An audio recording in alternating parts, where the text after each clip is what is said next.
तो फ्रेंड, आज की वीडियो सीरीज के अंदर हम डिस्कस करने वाले हैं पीरियोडिक प्रॉपर्टीज के अंदर। हम लोग पीरियोडिक टेबल के अंदर टॉपिक डिस्कस कर रहे थे और साथ ही साथ बहुत सारे लेक्चर्स को हमने अपलोड किया हुआ है। तो अगर आपने उनको नहीं देखा तो ज़रूर देख लीजिएगा, बहुत ही ज़्यादा हेल्पफुल होगा आपके लिए।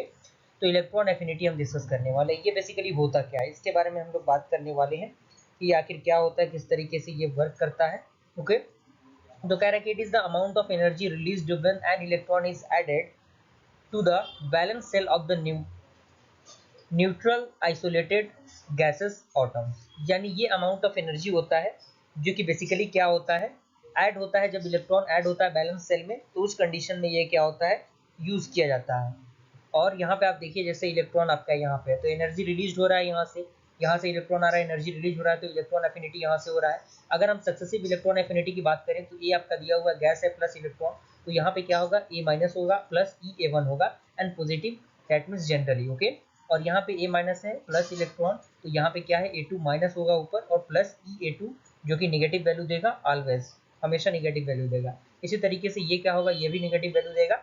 और यहाँ पे पॉइंट कह रहा है कि second and the successive electron affinity will be always negative. यानी जो सेकेंड और इलेक्ट्रॉन जो सक्सेसिव इलेक्ट्रॉन एफिनिटी होगा वो हमेशा क्या होगा, निगेटिव होगा, just because of negative ion oppose electron having the negative charge, क्योंकि जो इलेक्ट्रॉन है उसके पास नेगेटिव चार्ज है उसके वजह से। ओके, और यहाँ पे कुछ एक्सपेक्टेशंस दिए गए हैं कि नोबल गैसेस हैव जीरो, जो आपकी इफिनिटी होता है वो प्रोवाइड करता है जो नोबल गैसेस होते हैं, and BE and MG and the second group have zero affinity because there is.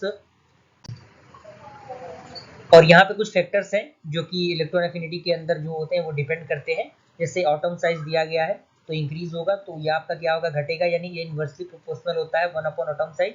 अगर एटॉम साइज बढ़ेगा तो ये क्या होगा, घटेगा, ये घटेगा तो ये बढ़ेगा। यहाँ पे आप देख सकते हैं किस तरीके से ये वर्क कर रहा है। अगला है न्यूक्लियर चार्ज, अगर ये बढ़ेगा तो ये आपका क्या होगा, ये भी बढ़ेगा, तो ये एक दूसरे के प्रोपोर्शनल होते हैं जो कि यहाँ पे दिया गया है। थर्ड कह रहा है कि स्टेबल इलेक्ट्रॉनिक कन्फिग्रेशन, तो यहाँ पे कह रहा है कि stable atom do not accept electron. An example दिया गया हाफ फील्ड के लिए, तो हाफ फील्ड जो चीज़ें होती हैं वो आपकी यहाँ पे वर्क नहीं करती। ओके, तो ये काफ़ी लेस होता है।